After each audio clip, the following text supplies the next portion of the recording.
युधिष्ठिर को अपने यज्ञ में एक पुरुष मृग की आवश्यकता थी।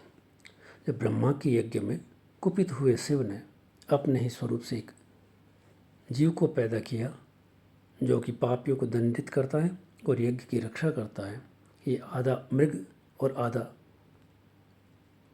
इंसान है। ये पुरुष मृग है।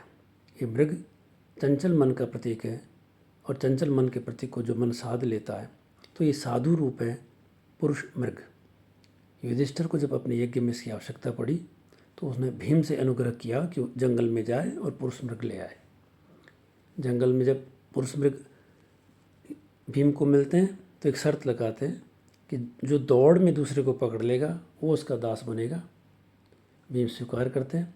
दोनों जंगल से हस्तिनापुर की तरफ दौड़ लगाते हैं। थोड़ी देर में भीम को समझ में आ जाता है कि ये मृग मायावी रूप है। भीम अपनी पूरी शक्ति के साथ में दौड़ते हैं और जैसे ही उनका एक पाँव हस्तिनापुर सीमा में प्रवेश करता है दूसरा जंगल में रह जाता है। पुरुष मृग उन्हें पकड़ लेता है। युधिष्ठिर न्याय करते हैं कि भाई जो मेरे हिस्से में आया वो मेरा और जो मृग के हिस्से में आया वो आधा आधा कर लिया जाए। पुरुष मृग प्रसन्न होता है, भीम की दास्ता स्वीकार कर लेता है और यज्ञ का हिस्सा बन जाता है।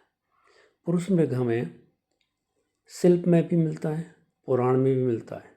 पुराण में यही मायावी रूप है जो कि मारीच का सोने का हिरण है जिसने सीता का हरण करवाया था। और पुराण में ये आधा पुरुष और आधा हिरण तप और संयम का प्रतीक है। यही हमारे को शिल्प में सर्प के रूप में जो आधा पुरुष आधा हिरण मिलता है वो शिल्प के रूप शास्त्र में मिलता है और शिल्प का भी प्रयोग हम लोग मंदिरों के बाहर देखते हैं।